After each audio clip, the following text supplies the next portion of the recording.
Assalamualaikum. Hi everyone, welcome back to my channel. I'm glad you are still here. Today I'll explain about the passive voice.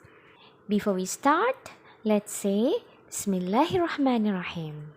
Now let's get started. Well, basically there are two types of verbs. The first one is what we call transitive verbs, and the other one is what we call intransitive verbs. Look at the examples. The baby is crying a lot. Hannah writes a story every day. In the first sentence, the baby is the doer of the action, and the action is crying, while a lot here is an adverb of degree. In the second sentence, Hannah is the doer of the action. The action is writing, while the word a story is the receiver, and every day is an adverb of frequency. In these two sentences, the doers take the position as a subject, while the receiver in the second sentence takes the position as an object. The verb cry is an intransitive verb, while the verb writes is a transitive verb. A transitive verb is a verb which needs an object, while an intransitive verb is a verb which doesn't need an object. We can change a sentence into its passive voice if the sentence has an object. Which of these two sentences can be changed into a passive voice? Yeah, you are right. The second one can be changed into its passive voice, while the first one cannot because it doesn't have any object. Hannah writes a story every day. This sentence is in the simple present tense.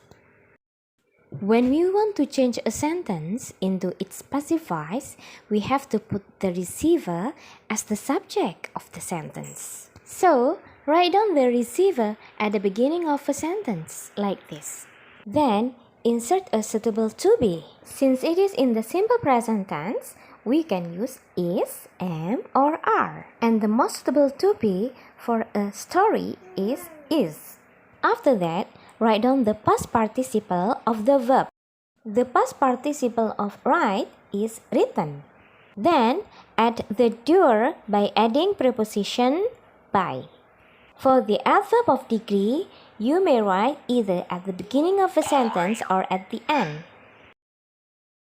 It's easy, right, to change a sentence into its passive voice?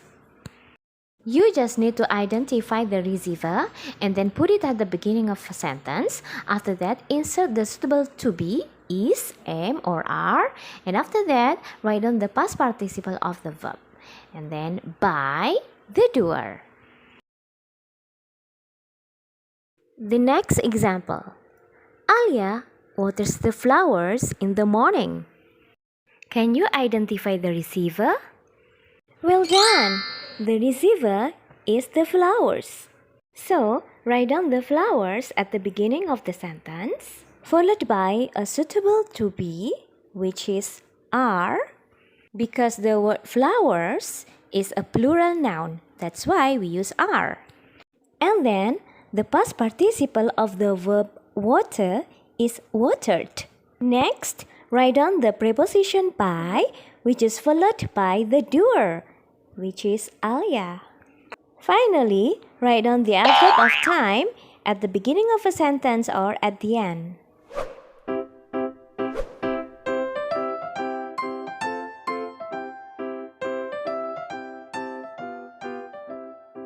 Well, that's the end of our today's video. I hope you find this video useful and it saves you time. See you in the next video and wassalamualaikum.